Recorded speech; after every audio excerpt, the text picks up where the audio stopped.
On number 14, I have 1 plus sine of theta is equal to 2 cosine of theta. So one very common mistake is to get everything onto the right and have 2 cosine squared of theta minus sine of theta minus 1 is equal to 0, and then try to factor that trinomial.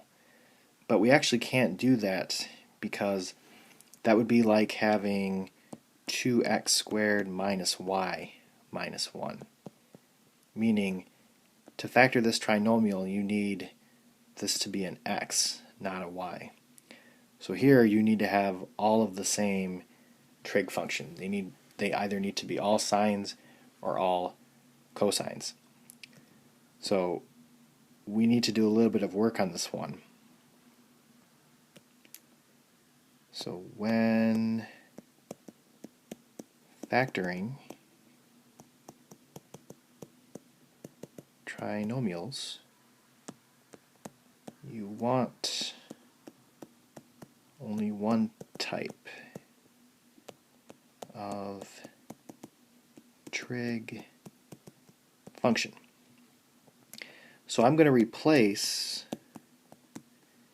cosine squared with 1 minus sine squared of theta.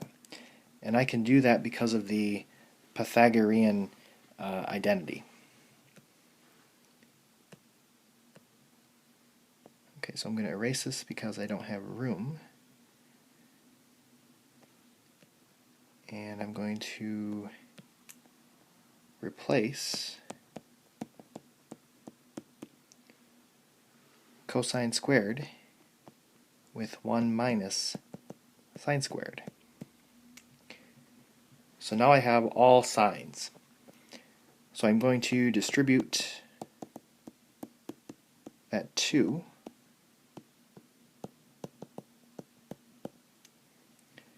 Then I'm going to get everything onto one side. I want the squared term to be positive, so I'm going to move everything to the left.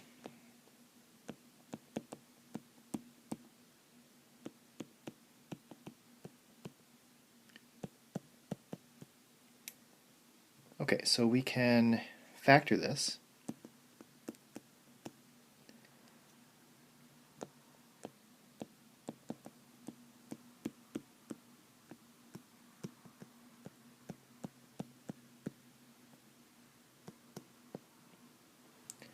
And then after we factor it, we're going to set each of these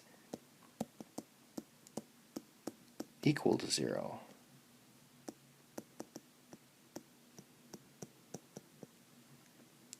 So then if I solve, I'm looking for where sine of theta is equal to 1/2 and where sine of theta is equal to -1. So it's equal to 1/2 at pi over 6 and at 5 pi over 6.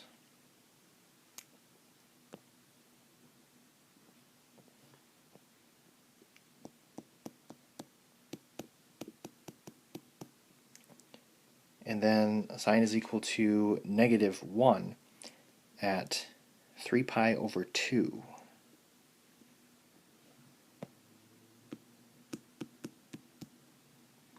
So these would be our 3 answers.